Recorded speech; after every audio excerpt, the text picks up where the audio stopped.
My scripture this morning is taken from Isaiah 53, verse 12.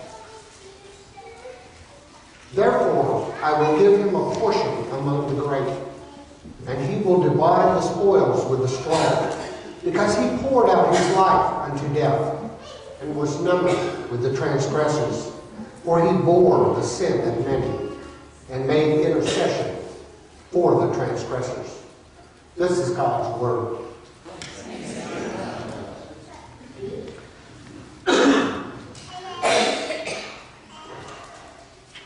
You know, this amazing passage of Scripture was written 700 years before Christ.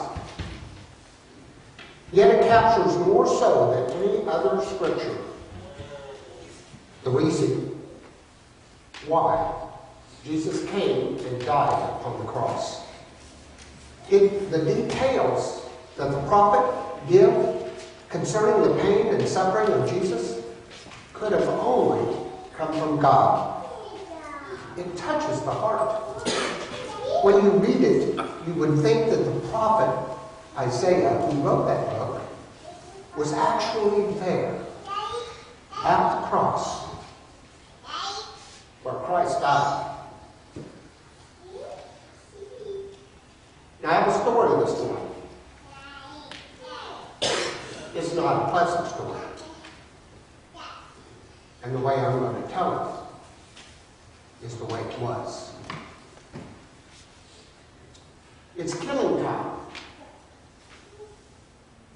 It's Friday morning at 9 a.m. It's killing time. Outside the Damascus gate is a road, and on either side of that road is a flat spot. It's near where the prophet Jeremiah is buried.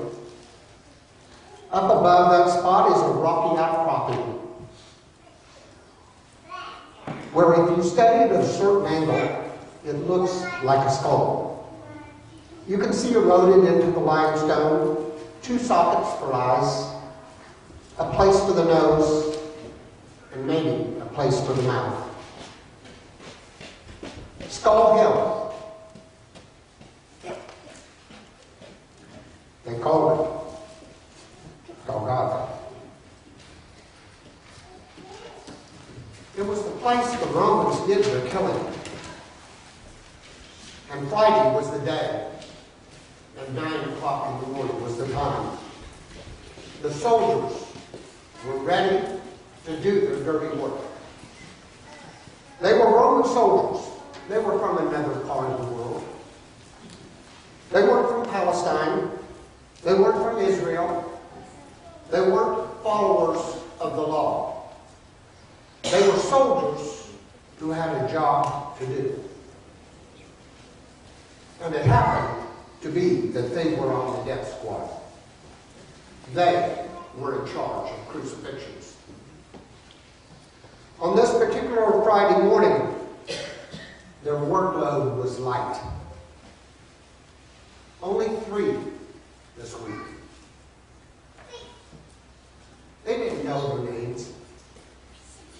They never did, and it didn't matter. They were just executioners. From their point of view, it didn't pay to stop and think about what they did. That was for someone else higher up the ladder. Guilt or innocence was not their business. They just had a job to do. To do their job, they needed 2 things. They needed toughness, and they needed good technique. If they did a sloppy job, they would hear about it later. So it's 9 a.m., and up the road comes a group of people. The soldiers know that 2 of the men being crucified are just average, ordinary criminals. The kind of low-life scum that fills up any big city in the world. But the third man, the one from the north, the one from Nazareth, His case is different. They don't really know who he is, but they know that it's important because they can sense the buzz and the excitement in the crowd.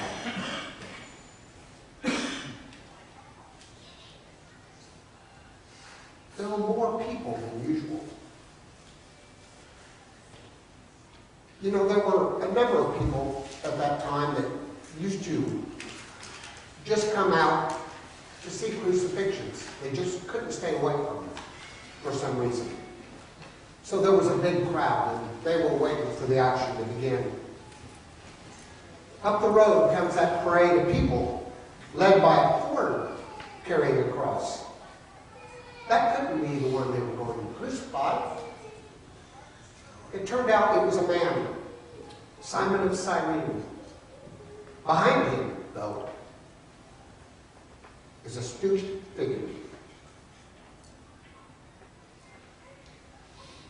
Now walking, now crawling. Each step an agony. He had been beaten. His back was in shreds. He had been whipped. On his head was a crown of thorns. A shell of a man, already more dead than alive. They laid that cross on the ground, and they laid the body of Jesus on the cross. They drove spikes in both his hands, and then a spike through his feet. With ropes in place, they pulled the cross up.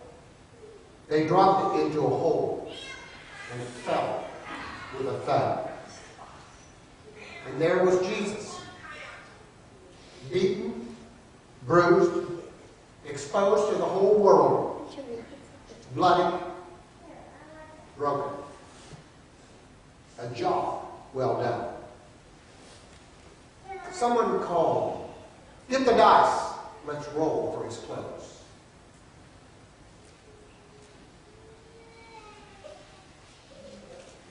Now, what they did that day was unforgivable. That's the definition of what unforgivable is. When you crucify the Son of God, you have done that which is beyond forgiveness.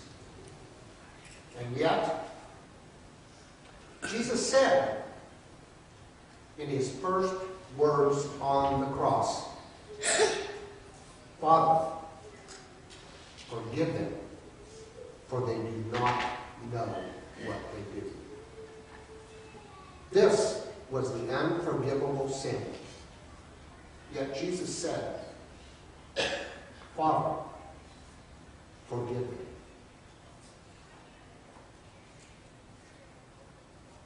So how do you forgive the unforgivable? How do you forgive someone who has done something to you that defies any attempt at human forgiveness? You know, as human beings and as Christians, one of the most important things we need to learn in life is how to forgive others. To forgive means to send away. In other words, not to hang on to any wrongdoing. When you forgive someone, it means that you are not holding that sin against that person. The gospel speaks to us of this. Mark 11:25. "And whenever you stand praying, if you have anything against anyone, forgive him, that your Father in heaven may also forgive you for your trespasses." In forgiving others, we gain understanding, and we also receive forgiveness ourselves. Angie gave us this lesson about love today.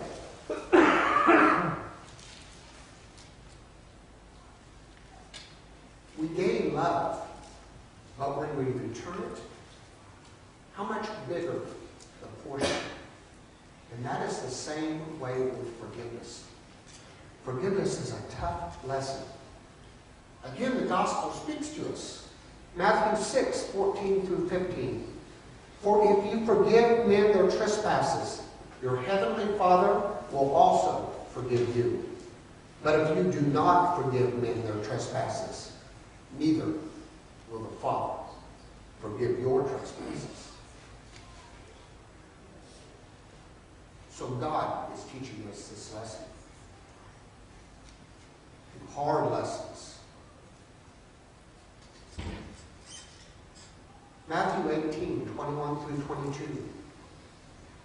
Then Peter came to him and said, Lord, how often shall my brother sin against me, and I forgive him? Up to 7 times? Jesus said to him, I do not say to you up to 7 times, but 70 times 7. Forgiveness, just like the love, Angie, you mentioned today, is not, it does not have an end. Forgiveness and love are both infinite. You know, one of the lessons God wants us to see that is He's not looking at our ability to forgive so much as He is looking at our willingness to forgive. Do you hear the difference there? When you remember what Christ went through to forgive you, can you not do the same? You know, one of the things I didn't mention on my story is when you are hanging on a cross, being crucified, think of the effort. Because of the way that people were crucified, think of the effort that it took just to speak any word at all. Any word at all is difficult to speak. But yet, his first words were, Father, forgive them. Can we do any less today? Keep that picture, that story. It's a graphic story. And I told it that way for a reason. I want you to remember it. It's not just some words in a book. It is what Christ did for us, what God did for us. So today, I'd like you to bow your heads with me, please.